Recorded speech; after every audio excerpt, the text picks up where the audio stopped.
I tapped my subway card on the way out and accidentally charged the fare to my wife's linked payment account. I'd barely stepped out of the station before two officers shoved me to the ground, telling me I was suspected of embezzling company funds. They hauled me in for a full day of interrogation before I finally pieced it together. My wife's male assistant had reported me. He even called me afterward. "Mr. Fox, I'm the one who filed the report. Why weren't you spending your own money? Why did you charge it to Ms. Henson's account? How is that any different from stealing? Ms. Henson earns every cent with blood, sweat, and tears. That money isn't for you to blow however you please. Consider today a lesson. From now on, I will be managing all of your expenses. Every single dollar you spend requires a formal company request submitted to me. You can only use the money once I approve it. Oh, and your monthly spending cap is $70. You've already spent $69.95 today, so don't even think about spending another cent this month." I listened to him, so serious, so pleased with himself, and laughed. The kid had been at the company for 6 months. Just because my wife spoke politely to him, he'd started managing everything on her behalf, acting like he was her personal steward, but he had no idea. The company was mine. Every dollar in my wife's bank accounts was mine. Even his salary came out of my pocket, and his precious Ms. Henson was nothing more than a Cinderella who'd married up into my family. Who gave him the right to manage my family's money on my wife's behalf? The officers heard every word Julia Swanson said through the phone, then looked at my screen showing the linked payment notification. Subway fare, $1.90. Their faces went dark. They offered me a formal apology and assured me they would notify my wife's company about their employee filing a false police report. But I didn't have time for any of that. I rushed to the hospital. My mother had been scheduled for surgery the previous afternoon.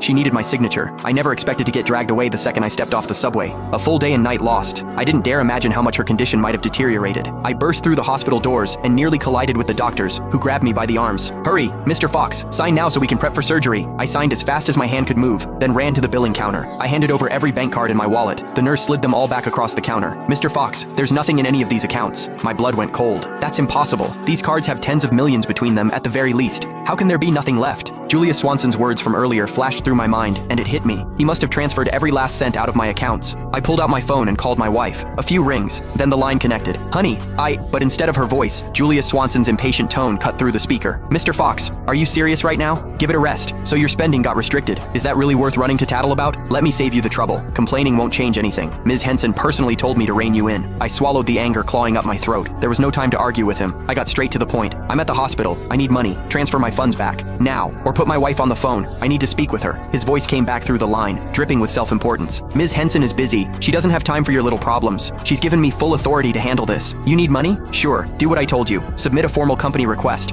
Once I approve it, the funds will be released. Oh, and just a reminder, you've got exactly $1 left in your monthly allowance. Don't bother requesting more than that." The pain in my stomach was unbearable. My face had gone white. I finally snapped, shouting into the phone, "I told you, I'm at the hospital. My mother is in critical condition. She needs surgery, and they're waiting for payment. The card I used wasn't Sheila's. It was mine. Transfer the money back into my account right now, or I'll report you for theft." Silence on the other end. A few seconds passed, then the line went dead.